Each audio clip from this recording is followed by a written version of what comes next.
Welcome back to another episode of Let's Have a Sip. I'm your host, Sean Drinks. My next drink is going to be something a little bit different, something I'm not really used to. Osadia Tequila.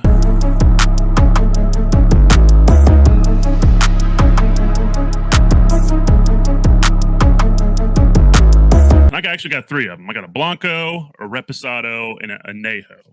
And we'll pop those open here in a little bit to tell you what I think about them. My next guest is a highly spirited individual, local to Dallas, Texas, Naomi Bombardier. How are you doing? I'm so good. How are you doing today? Wonderful. I'm so excited to be on here. I've never actually gotten to do a podcast before, so this is going to be, a first for me. So hopefully I don't trip over my words too much. You'll be fine. I'm still learning myself, so it's all good. I've slowly become used to looking at the camera and just be yourself. That's all you need to do. So Yeah. All right. I want to open one of these up, and I'm going to try all three of them. But which one would you recommend that I open up first? So I've thought about this in both directions because just with your background on spirits and what you like to drink, I feel like I, in a way, want to start with what I think that you're going to like the most. But I think that it's just too true to the story of agave. We have to start with Blanco. So we're going to do Blanco, Reposado, Añejo, and it's going to be beautiful. Gotcha. And Perfect. I'll sip alongside you too, so that we can stay kind of on the same level. Yeah, for sure. So I was at Lucky Liquor. Shout out to Scott. He's the best. Yes, Scott is the man. So I was up there, and this guy happened to walk in, and I think it was like some sales rep or whatever. And he was like, "Hey, Scott, I got XYZ, and I got some really bomb tequila. Do you want to try some?" And the guy was like, "Hey, do you want to try some too?" I'm like, "Yes." I don't remember. It was I don't remember the brand. I tried it, and I was like, it just made me excited for us to come on here and talk about tequila. So I was like, I never would have really thought that I really would be interested in tequila. So. Yes, I'm so excited. There's a lot of new brands and just new spirits and excitement around agave right now that has also pulled me into it. So I'm excited to go through this and to be a part of your awakening to agave. You're about to be an agave guy for sure. Okay. So. All right, cool. I'm looking forward to it. So now. This just reminds me of a Glencairn. So Glencairn, so I'm assuming that it's literally for the same usage, the little glass that you gave me, correct? Right. So there are actually, I just learned this recently. There are different shaped glasses for competition style tastings of spirits. The official one for tequila actually looks like a Glencairn, but it's a little shorter and a little shorter, a little squatter. But it just helps to really open up the smells, and it just depends on whatever congeners have gotten brought out to best hit your palate. But the traditional way is actually using those votive candles with agave, which I love because there's so much in just agave and in the spirit of Mexico that always goes back to utility and doing things that just make sense and solving problems simply. So that one, the votive candle, has the cross on the bottom, if you've ever seen it. I don't have any on me right now, but it's similar to this shape. I did learn a little trick that I'm going to have you try with all of them. And I think that it actually translates into any sort of spirit sipping that you do. And I lead with this because it's that great of a tip. I got my master's of spirits about 6 months ago, and I didn't even get this tip from that program, but I got a lot of good information from it. Okay, so for spirits tasting, there are a few different things, and this is actually wonderful. You just want to assess, of course, like the quality of color. It's really good to have a white background, like a little piece of paper, such as this, to just take a look at whatever spirit it is. And you also kind of want to like tilt the glass and look at the edges, because sometimes some color will appear once you get it to be thinner. This is tequila blanco, so it's going to be completely clear. But you just want to kind of assess it, get familiar with it, get friendly. There are 3 sips that you go through whenever you're doing a tasting of any spirit. And the first one is like a mouthwash, was what they call it, but you're going to reset your tasting scale to 0, basically. And you always want to do a spirit that is not hot or cold, just room temperature, and at in a glass, ideally, because you don't really necessarily. I'm using plastic, but I'm so familiar with Osadia, so there's no. I could pick it up out of a lineup for sure. Okay. But you want to do that. That mouthwash step is the first one. The second step is my little trick, but that one, what they teach you is that you just want it to kind of roll over your tongue, which is sort of ambiguous. And then on the third sip, you're supposed to assess the burn quality and then also the persistence. So that's how long that taste lingers in your mouth. And then after that, I always say just sip and enjoy. But this is Osadia Tequila Blanco, and let's go through those little sip steps. And on the second one, I'm going to tell you the trick that I learned. But first one, equalize.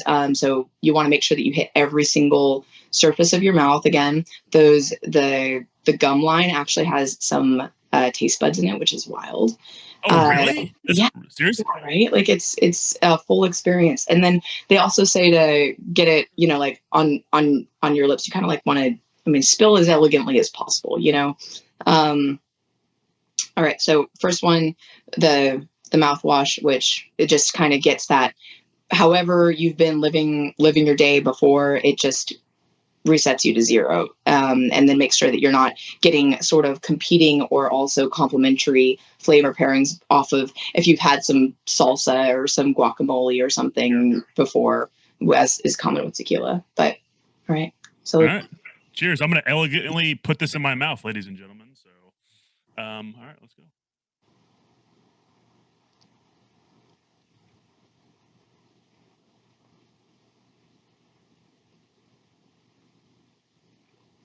and on that first sip, you're trying to stay as neutral as possible. You're trying not to like really get any preconceived notions of what you think. Because once you start to have a perception, and this is a sort of a trick that I use whenever you go to do a tasting, if you can get some complimentary notes out there as fast as possible, then your perception of will match the reality. So Yeah, I totally understand that, because I will give myself like 3 different tries to try a whiskey in my case, to see if I really like it. So I don't know if that's kind of where you're going, but Absolutely. okay. Yes. Yeah. So on that second sip, so that's the roll over the tongue thing.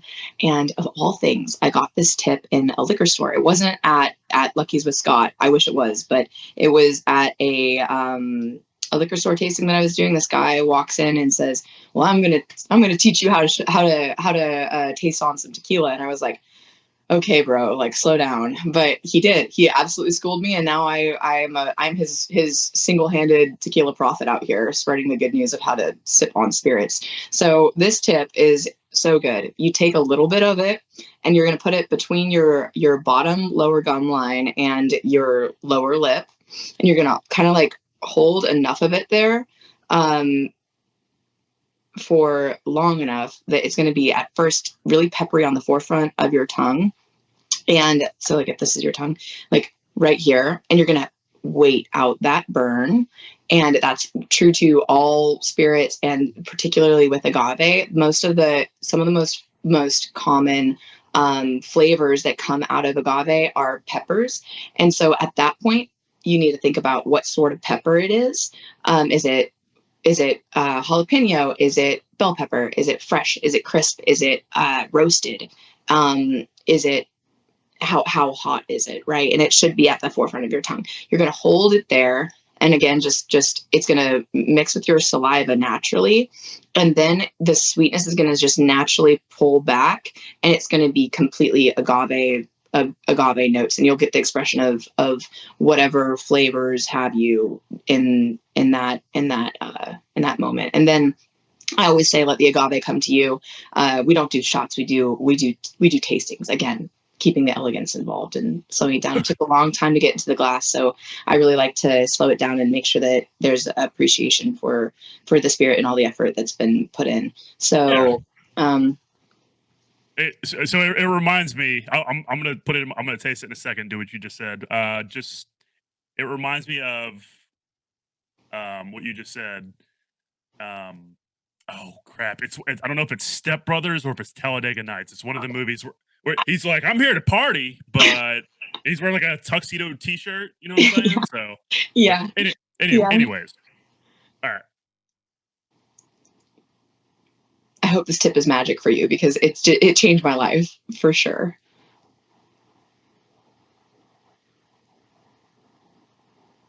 And you hold it. You have to hold it at like past whatever pepper there is. And then that's how it gets sweet. But that completely changed how I taste spirits. And then I have another tip if you have some water handy, but I'm sure you're familiar with that in your world. Mm-hmm. And take your time. So typically, that was very different. I feel like it was very difficult for me to get the tequila down there. Mm-hmm. So I just kind of let it. I relaxed my face, like kind of let it get down Mm-hmm. there. But so typically, how long are you supposed to hold that until it actually gets sweet? Or it depends on the on the spirit and the expression of pepper, because you want to wait it out past that point. It's all about timing. So you hold it, and you're gonna it's a I mean, I've been doing this a lot, so I have a little bit held there right now. But you want to hold it right at the forefront of your mouth, and you want to hold it past the point of however that pepper is there, and it depends on the spirit. It's not super long for Osadia, but I'd say, hold on, I'll actually count. I've never done this. To 10 seconds. okay, I think I thought I held mine a little bit longer, so I think I need to understand what I'm tasting. So, and it's different for everybody. Everyone's palate is a unique little fingerprint, and the things that you like, even people's favorite dessert varies. So that means that there's perfect spirits for everybody, and I love being a part of investigating that flavor. And there are common like flavor notes that come out like chemically, but we all do have different concentrations of whatever receptors that we have that are given to us by like our parents, and then also how we have been raised in those things that we enjoy. So yeah, I get that. So we did the first type of sip. We did the second one, which is very interesting. I'm gonna have to. I've never heard. What did you come up with? What sort of pepper notes are you feeling? I'd have to try it a couple more times to like really kind of give you a good answer. Like whenever okay, so for people that don't really understand what you mean, for any of my listeners that don't really know exactly what she means, like if you just think like black pepper on the table, like that's not necessarily what she means, if I'm not mistaken. So well, it could be black pepper. But for my most common flavor note for Osadia Blanco, for the pepper component, I'd say is white pepper, though. So it's very, very close, but it's not too sharp. And we also have a little bit of like, I'd say a jalapeno note on there, but it's not overpowering or too spicy. And it's also not something that lingers. And I know that you notice it has like a very nice finish. And I always say save a lime, drink Osadia, because it's so smooth. And I'll explain where that comes from in our production methods. But our tequila blanco is super, super clean. And then the most common flavor notes are not necessarily that pepper, but it wakes up your palate to begin with, and then allows you to experience the agave sweetness more more throughout that sip. But agave is something that we're not super familiar with in picking out of a lineup in the US of A, because we just agave syrup is probably the most similar uh, flavor that you can get to when a agave has been cooked, roasted, and then eventually turned into tequila. But we usually, even agave syrups end up having some sort of like just uh, something to make it shelf stable, so it doesn't quite nail that delicious flavor. But it is one of the most delicious things I've ever had in my life. I have actually some fibers if you'd like to see them. Pull them up. Let's see them. Yeah, from the distillery. So the agave process in in the production of tequila is wild. So they're those big green plants. You'll see them all over the place. Even here in Texas, there are many different varieties of agave. Tequila is made out of blue Weber agave, which is very, very special. It's one of the most gorgeous varieties, in my opinion, of agave. They're all beautiful, but it's a succulent plant. It's not a cactus, and the inside of it is so fibrous. It looks like a pineapple heart, but large, very, very large. And it's these striations. I know that you've probably had this before if you've ever, for example, had a pineapple, and you get kind of like those pieces stuck in between your teeth.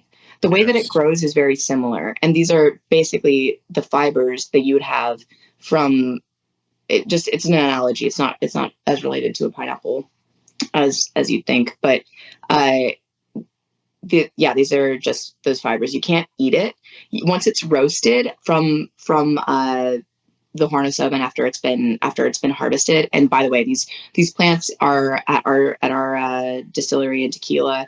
They are harvested around anywhere from like 6 to 10 years old. It takes a long time for the agave to mature and to store all of the sugar, because it lives in a very inhospitable environment. But they're prolific. They're really hardy plants, and they basically just store all of this sugar for their entire life, in the hopes of one day being able to produce a single flower that will result in reproduction. So agaves are often called the century plant because they take it's a hyperbole, but that they take 100 years to bloom. So anyway, how tequila is made is they capture that sugar before it's allowed to put the flower up, in order to use it as a sugar source that is then created into the building blocks for uh, the alcohol. So, but it's so special because agave had to be the spirit of Mexico, because again, Mexico being a culture of utility, uh, doesn't let anything go to waste. And because you can't eat it, because it's so fibrous, you can roast it, get the sugars out, and then use it as a sugar source. But you can't just live off of sugar. You'll get sick, and also, isn't super healthy for you either. She'll get very sick first.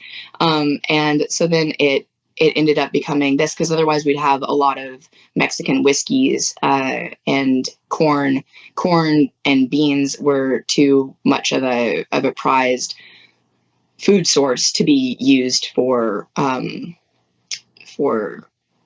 alcohol.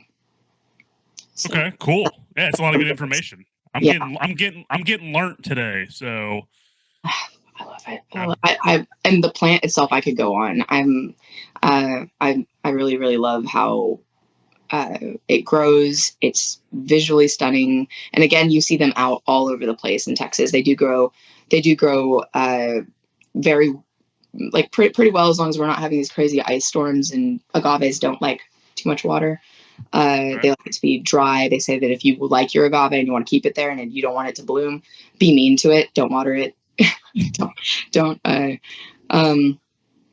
Anyway, but So these are the fibers. It's again super sweet. And if you notice that, then usually when you taste a sample of tequila blanco, it ends up becoming a little bit more sweet. Okay. Sorry, Cool. I kind of, you know, No, yes, we're going to talk about the actual plants, and then I blacked out. I'm sorry. so no, you're good. It's all good. So I just wanted to make sure I didn't miss something. So Mhm. did you say that there were three types of ways to drink this tequila, or did I?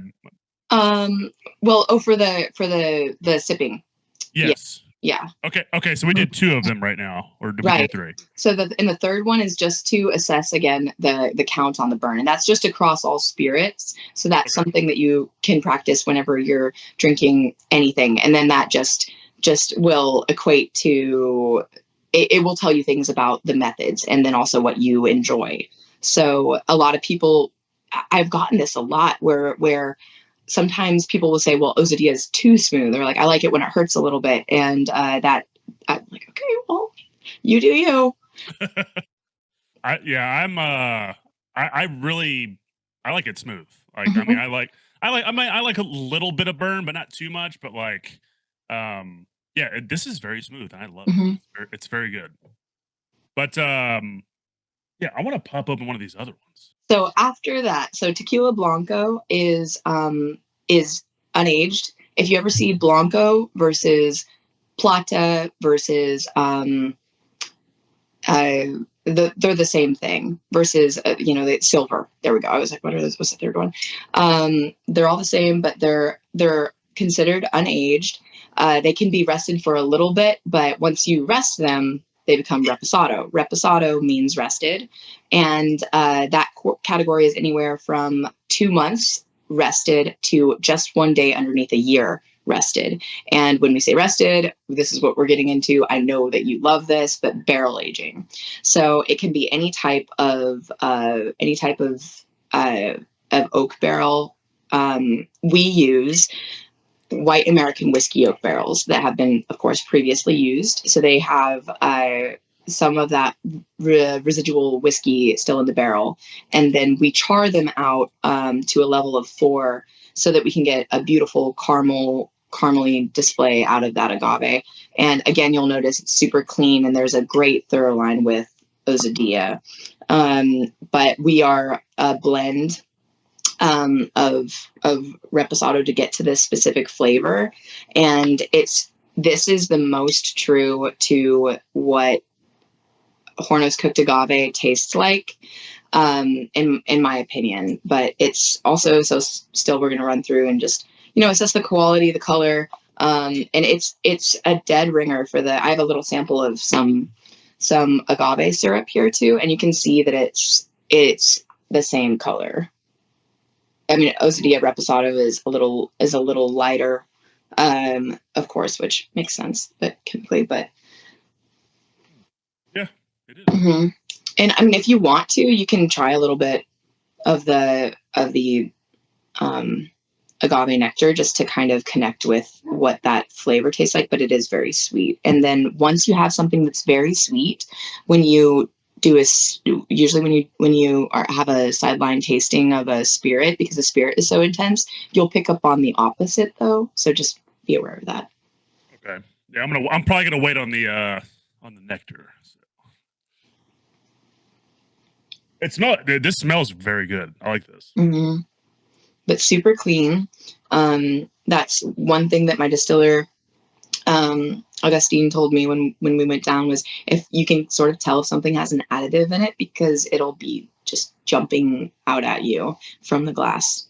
So if you got anything that is Yankee Candle style, just like a dead ringer for a certain smell, it usually has something that's been put back into it. And I'm glad that that came up actually because so agave is very, very hyper protected. Everybody has this thing of like, oh well, it'd be so great to have tequila made in Texas, but agave is so special. It's a heritage product. It's the oldest spirit known to man. Well, basically because they actually dated agave, fermentation, back to the Olmeca Indians, which is incredible. They found like some little residual on some pottery. So with that, it's completely protected by the denomination of origin, so it's similar to champagne or cognac, which is really the right thing to do because it protects these the cultural heritage. And also, I mean, let's be honest, like even if we knew how to do it, if we could do it, and if we had the book smarts on how to do it, there's just no replacing the time and the heritage and the secrets that they've been taught and brought up with. Even the humidors, who are the farmers, have secrets that they're in just knowledge and capability that has been passed down to them through generations. It's not uncommon to have a third or fourth generation a humidor. So anyway, so on the back of the bottles for agave, you'll always see these stamps for anything that says tequila on the bottle. And here we go. So they're 4 stamps, but you're going to see the NOM on there. So that's the Norma Officialis Mexicanas, which means that it's correlating to that 4-digit code, and that is basically like a coordinate number for the distillery that it's produced at.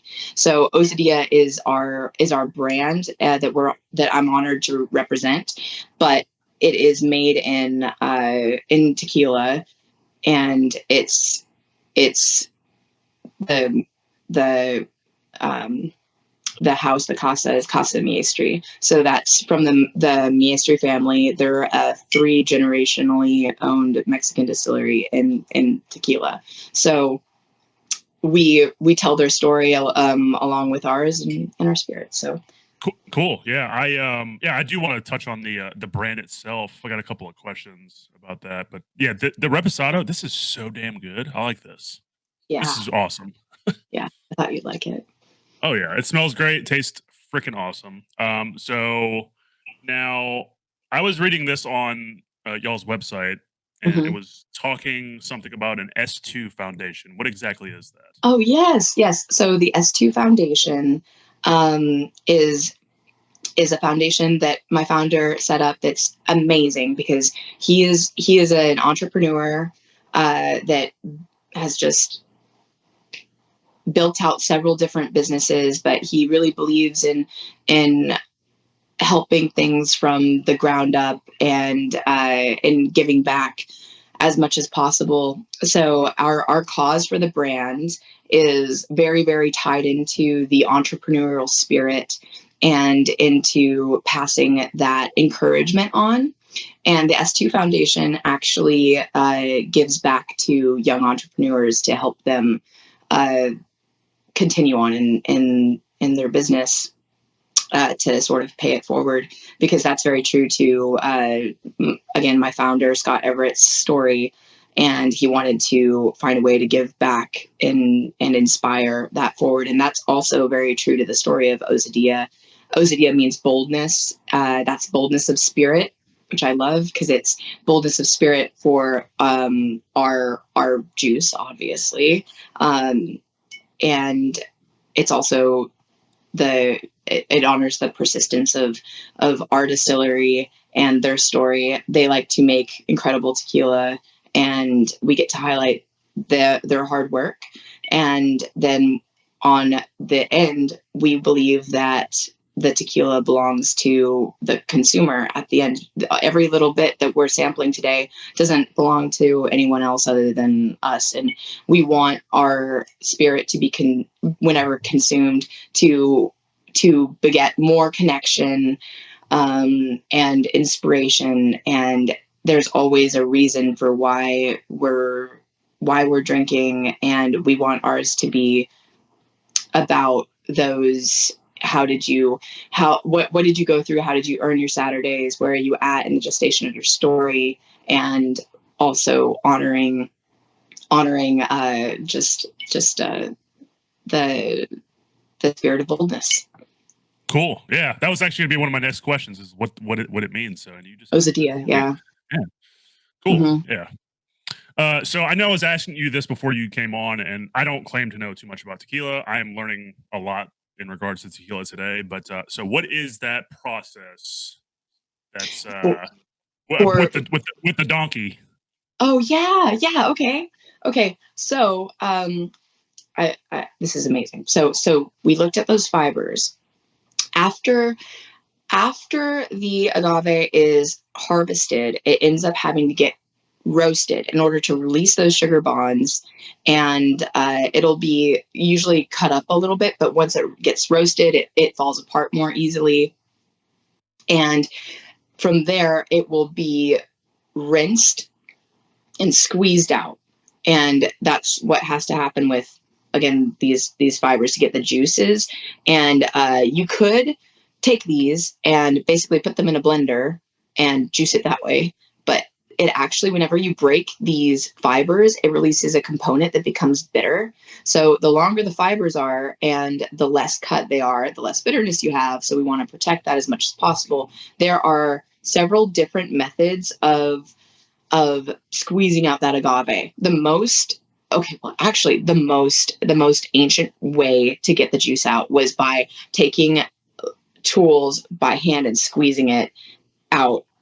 And that is one of the most labor intensive processes that I've ever seen.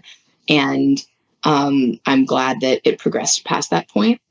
But you'll see this a lot, the Tahona wheel, a very traditional method. It's a stone that gets put onto a circular, like a circular pad that, again, those fibers are washed. The donkey walks in a circle. I hope that they flip him around so that you can, have equal muscle tone on that. But it'll be pushed around, and those fibers will be squeezed out through that stone as it rotates. And then water's added, it's washed through, and then it goes on to its next step in the process. But it went from the hand squeezing method to the donkey or manual method, which also would have been you would hold down on that basically like a stick on the end of that wheel and press them out. So I think that probably was before the donkey, and then they realized that they could do the old carrot trick and moving forward. But then it also, after that, there are still some distilleries that use a tractor to pull a Tahona, because Tahonas have been shown to produce the highest quality flavor, which is cool. There is then the next possible thing that you can use is it's called a roller mill, and so it has these spikes on it, and it'll go through basically like a conveyor belt, and these spikes will catch those fibers as they come through. But it's also very heavy, so it squeezes them out mechanically, and that's what we use at Casamastri. Then after that, there's that chopping blender method, which is no bueno. Okay, So, gotcha. mm-hmm. Yeah, I was curious about that. So, Yeah, because it that was was a great funny. question. It's funny because I was mentioning it to Courtney, my fiance. I was like, "Hey, so because I'll bounce questions off of her, but like, hey, do you think this is a good question?" And then she'll be like, "You should ask them this probably instead." And it's just like, okay, your question is way better than mine. So, Mhm. but I was like, "Hey, do you know that like process of like the donkey going around in a circle to make tequila?" And she's like, "What are you talking about?" Yeah. I think that's what she said. Mm-hmm. I don't think she knew what I was talking about. Courtney, if you're listening and you do, and I'm saying that you don't, I'm sorry, I'm wrong. So, but I appreciate you, the shirt, the hat, the swag bag. I Oh appreciate all that yes, stuff. yes. Um, and so like if you don't know what you're if you don't know what you're looking at, you're like, that's a very minimalistic pineapple, is what you're looking at. That's what I thought at first. I was like, is that a pineapple? Mm-hmm. I was like, no, it's not. I don't think it is. But Yeah, the uh, logo. yeah. So what is the logo about? What am I looking at? Okay, so I'm gonna use my Osadia Añejo bottle, is because she's so pretty, as my visual aid here. So the logo is very minimalistic because our story is a simple one. but it's about honoring the effort full through. Our slogan is "Celebrate Your Hustle," and it's all about that story. So the it tells, of course, the story of the agave via hard work, persistence, and also honoring its origin, becoming the delicious elixir that we know and love as tequila. And so that's the one direction to read it, and then the opposite direction tells the story of your sweat becoming your best celebration. Even water tastes better after you've worked a little for it. So tequila, that's our story, forwards and backwards. Cool. I like it. Hmm. So, and I'm gonna pour this last one. This is the anejo, the one that you were just holding up with the black label. Yes, Um, and again, añejo means aged, and it's uh, once tequila has been rested for a year, it goes from reposado rested to añejo age, and it's still considered añejo until it gets to be three years in those barrels. And you can use all sorts of different types of barrels to age. You can use those whiskey ones. You can use champagne. You can use Chardonnay barrels. You can use Merlot or Cabernet, and it all brings out different flavors from the agave. But I'm so grateful that our Reposado to Blanco to, and Yeho all really honors the flavor of agave. So it's super clean and still tastes very much like Horace cooked agave, but it steps it up another notch, and it makes oh you yes, like a campfire. What do you think? yeah, it's phenomenal. This is good. This is a problem, Courtney. I am officially a tequila guy now, so we're gonna have to buy a new house just for all of the spirits I'm getting ready to buy. So, um, so is I was wondering, is Osadia, is it just specific? I understand it's based in Dallas. They're the Mhm. official drinking partner of the Dallas Mavericks, and if I'm not mistaken, the Stars as well. Is that right? Yes, yes. So, are you able to get Osadia tequila outside of Texas, or is it just like an exclusive to Texas? We are trying to build out our business as authentically and as deep to our home market as possible. So Texas is our home market, and Dallas is home for us. And being a new brand, there are a lot of learning opportunities for us in our city of origin here, and also Texas is very special because it sets a lot of drinking trends for the entire US of A.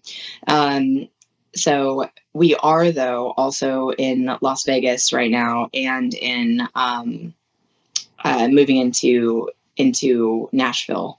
But that's because we had some partnerships with some restaurant groups here that have wanted to pull us into other states. So it's exciting. And Ozity has only been on the market for it'll be 2 years in January this year. So Damn, yeah. So it's like brand new. yeah.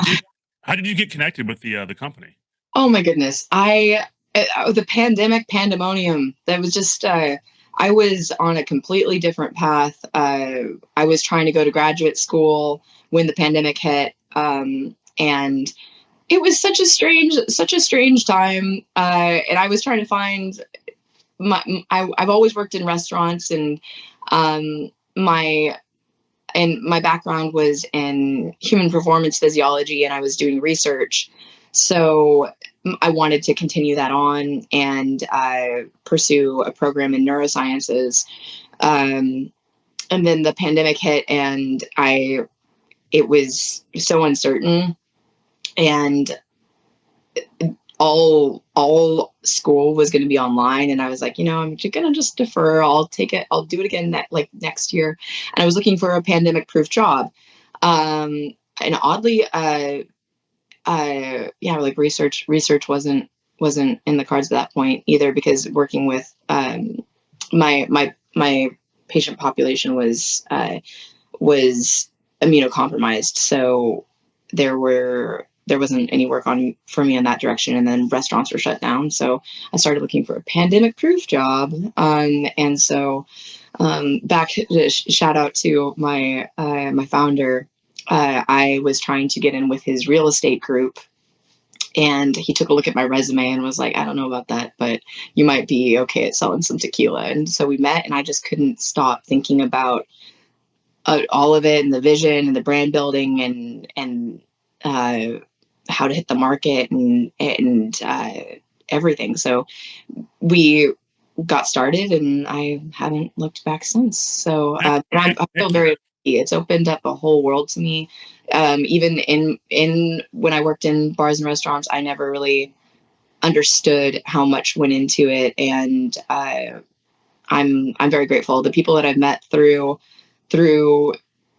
this position, and the way that I've gotten to get to know Dallas has been so uh, so pivotal, and it's been the greatest teaching moment for me in my life. I well, learning moment. I've basically been I, I've been rocket boots on roller skates for about 2 years on it. So You it's, said yeah, you said your the owner's name is Scott Everett. Is that his name? yeah. Cool.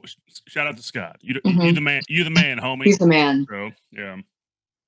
But yeah, this is it's cool. It's interesting to see your or hear about your journey to where you're at now. And Hmm. COVID definitely screwed up a lot of stuff. But I feel like, I feel like it kind of amplified the like the spirit market, Oh probably yeah, in a probably in a bad way to a degree. But I'm glad to see where you're at. I'm glad to see where you're at. So that's a whole nother topic. But yeah.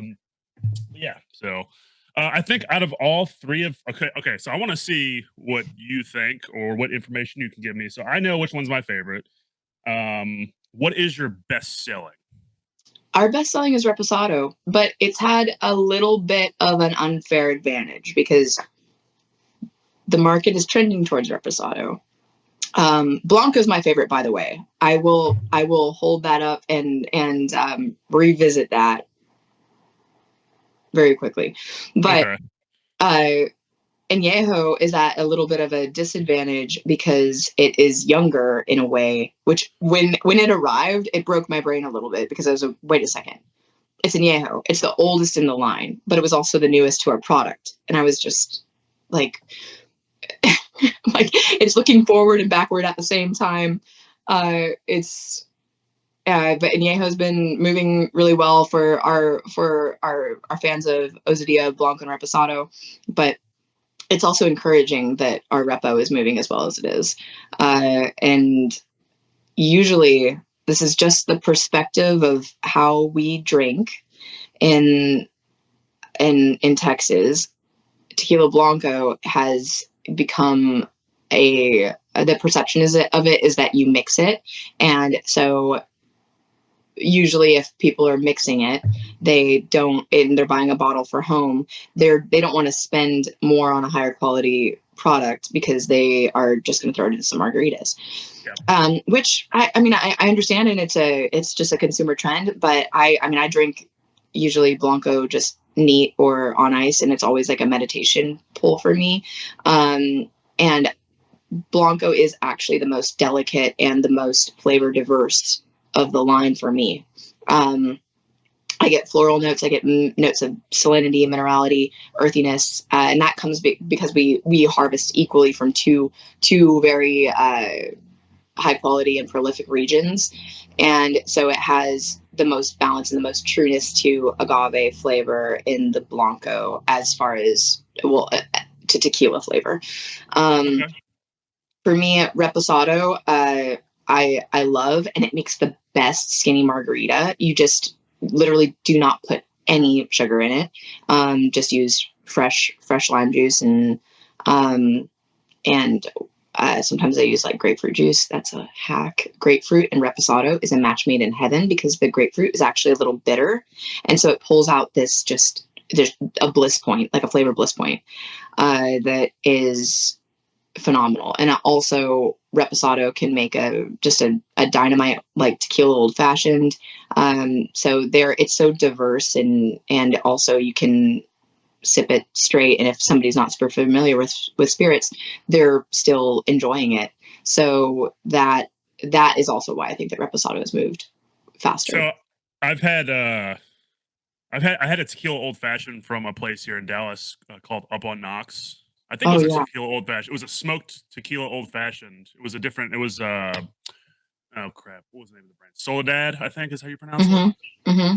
And they made it with whatever else. It was so good. I was like, that's whenever I first like kind of started getting slowly kind of like intrigued with tequila. Was whenever I was there one evening and I tried that. It was an expensive cocktail. It was like $30, and I'm like, why am I paying for this? But I realized why once I started tasting it. But so I because this brings me to my next question is so I know that you said you like the blanco and then you said that you drink it on ice. So does the ice or does water, and I'm assuming it does, just like with if you use water with whiskey, it opens up the flavors. Does it do the same thing with tequila?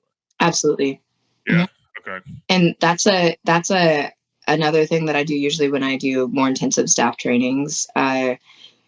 It's a good idea to add a few drops of water back to it, because then it will just alleviate the sharpness of the alcohol component, like, which is lighter than water and it's trying to evaporate. That's why people choke on shots, because they try to breathe too quickly and it's trying to get back to the air. But you have to have a little bit of that in your glass if you're drinking alcohol. It's just un uncompromising. But I think that so the tasting methods that you do, again, at room temperature and in a glass, and practicing good science on it, is just so that you can assess a spirit at its most basic quality. Once you decide that you like that spirit, do what you want with it. Mix it in a margarita. I don't, if it at that point that spirit belongs to you, you drink it how you want to drink it. You enjoy your time how you want to enjoy your time. And I'm such a champion for people, um, just put ice cubes in your wine. It's, do what you want to do, enjoy it. And at that point, it's an ingredient for you and your exploration of flavor and your palate. And yeah, that's kind of what I think. Perfect. Yeah. Yeah, the you know what? I thought I knew what my favorite was, but I think I'm going back and forth with the Reposado and the Anejo. I'm like I said before, I'm gonna have to come back to them a couple more times. I kind of really like with anything in general. I'm gonna have to come back to them, see what I think about them, and go from there. But yeah, Reposado and the Anejo are definitely my jam, and I think Courtney will like the Blanco because Yeah. she even said she's like, is that Blanco? She's like, yeah, yeah, that's the one I want. I like that one. So I was like, Mhm. okay, well this is yours. So Yeah. And that's a really fascinating part of the tequila story too. So añejo and reposados and the aging process of tequila was actually made to get people who didn't like tequila blanco to start drinking tequila, because it was such a available source at the time. And so then they try to get it to take on flavors of, wine or something else. And so it's funny, in Mexico, they do charge more for añejo and reposado, but it's because of the cost of time and the loss of volume that you'd have from the tequila blanco. So you kind of work in opposition. It's like añejo to reposado to blanco, and then in Texas, you usually drink blanco and then you go through the whole like tequila gold thing, which is not tequila, by the way. It's only 51% agave based, is the bare minimum that it has to hit. And then after that, they can add back whatever they want to it. So be careful with like the gold tequilas. But that was actually dyed to make it look like it was a reposado to get it to move. It was a marketing ploy. So funny. And then now I have to put people through counseling in order to get them to try reposado sometimes. You know what? You can't trust anybody nowadays. You It's can't. crazy. You You can't can't.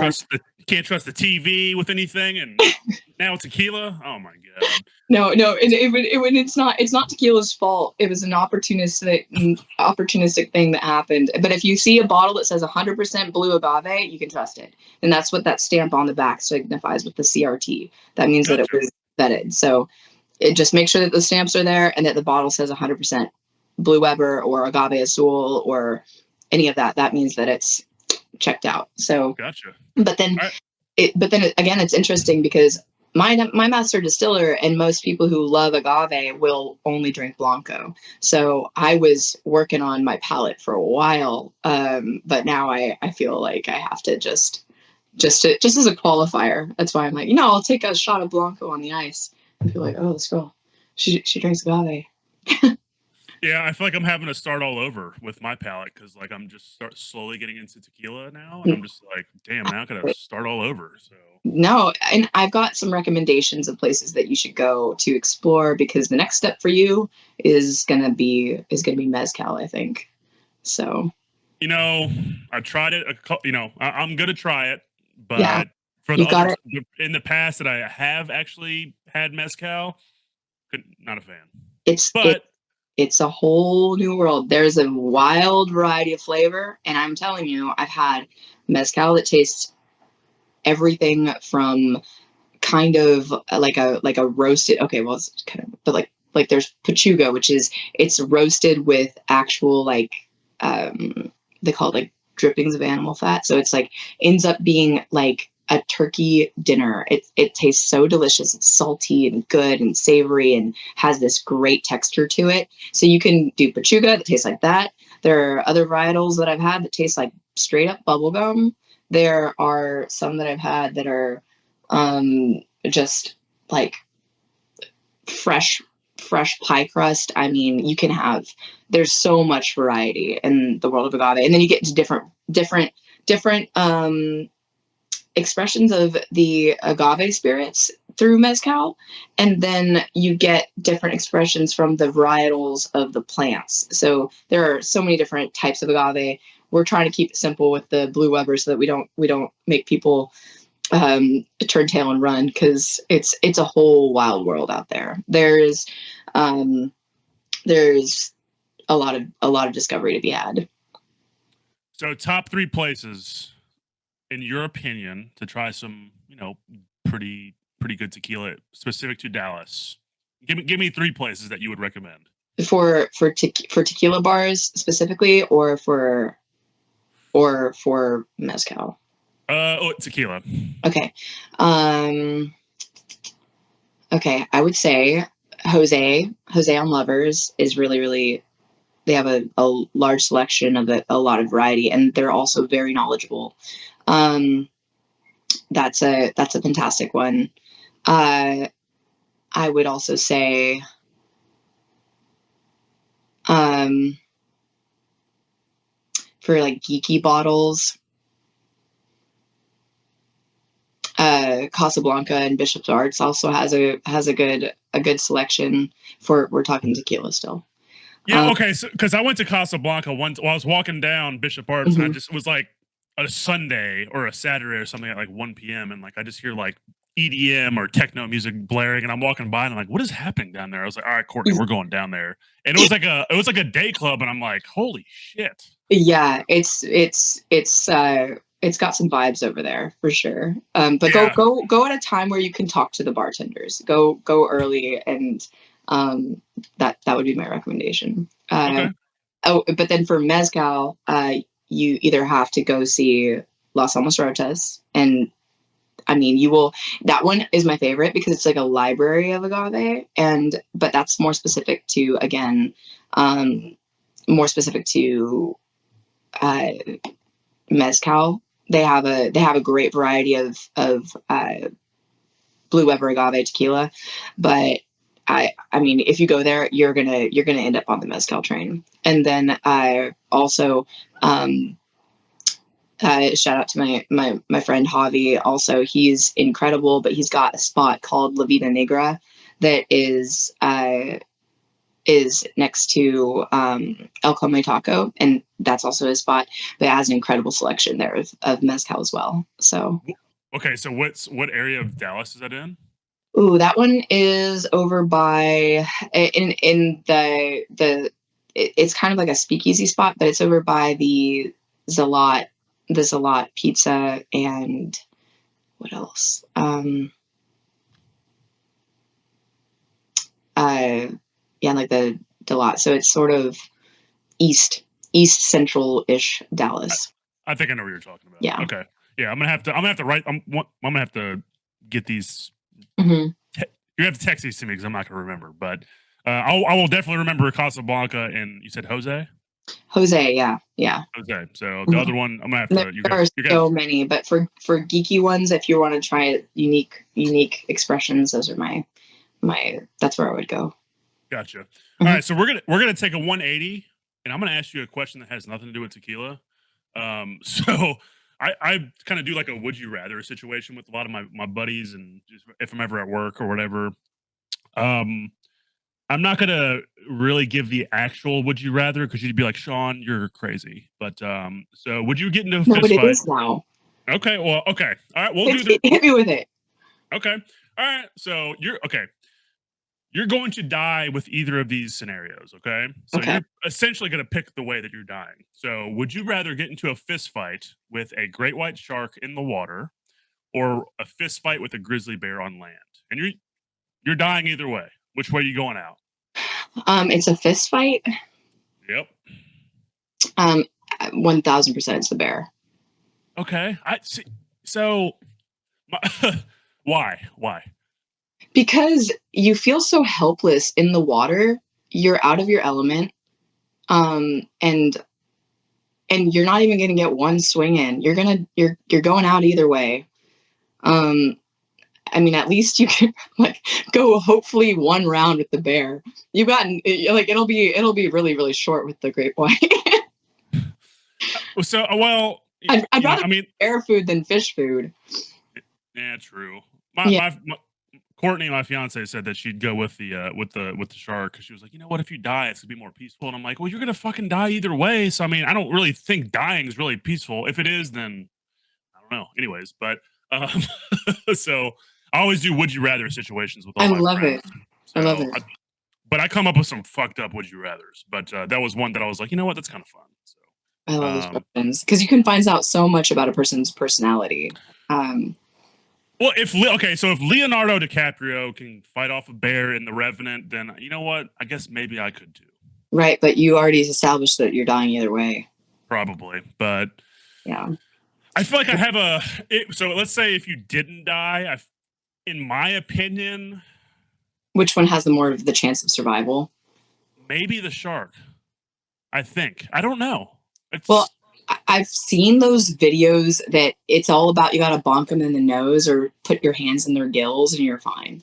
So, with bears, I mean, if you actually get into a physical altercation with the bear and you're in,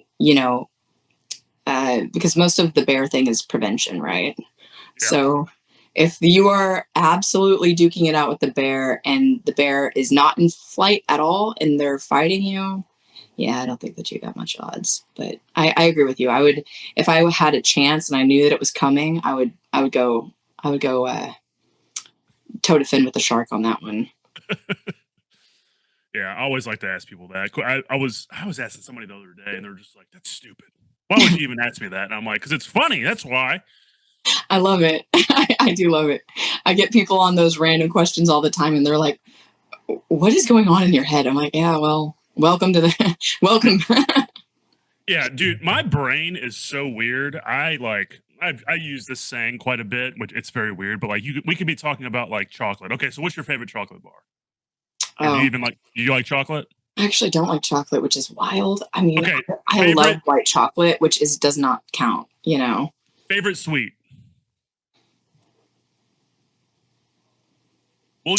We'll use cheesecake for example. You could tell Oh, me about cheesecake, and then the Holocaust will come up in my mind. oh, What? oh, okay, okay. Why? I have no idea. That's just the way way my Because brain you're like, it's works. the juxtaposition of indulgence right next to absolute misery, chaos, and human societal collapse. Like, Yeah, exactly. yes. But hey, so I appreciate you getting on.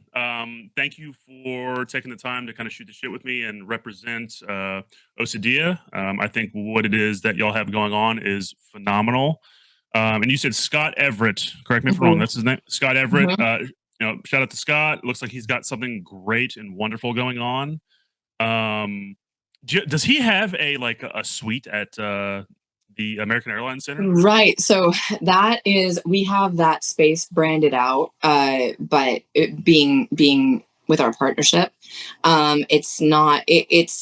Uh, it's a unique space, and I'm not trying to uh, gloat on it. I think that it is the best way to watch a game, but that's because there's a bar in it, and they also have very, very nice, amazing food there that that is like an actual like meal. Like they have like a carving station, and it's really nice. But the tickets for that suite are sold out to for the seasons entirely to in groups of four to whoever would like them. And usually those are businesses and corporations throughout Dallas that want to use that as a fun way to stay connected with the teams in the city. So Yeah, no yeah, doubt. So, Luca, if you're listening, you need to drink some tequila from yeah. Osadia. So, I think that we're trying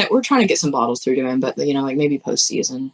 I got you. Yeah, for sure. So, Yeah. appreciate you getting on. Ladies and gentlemen, if you want to celebrate your hustle, you need to drink some of this and enjoy your weekend. Okay. So, thank you. Until next time, y'all have a good one. Peace.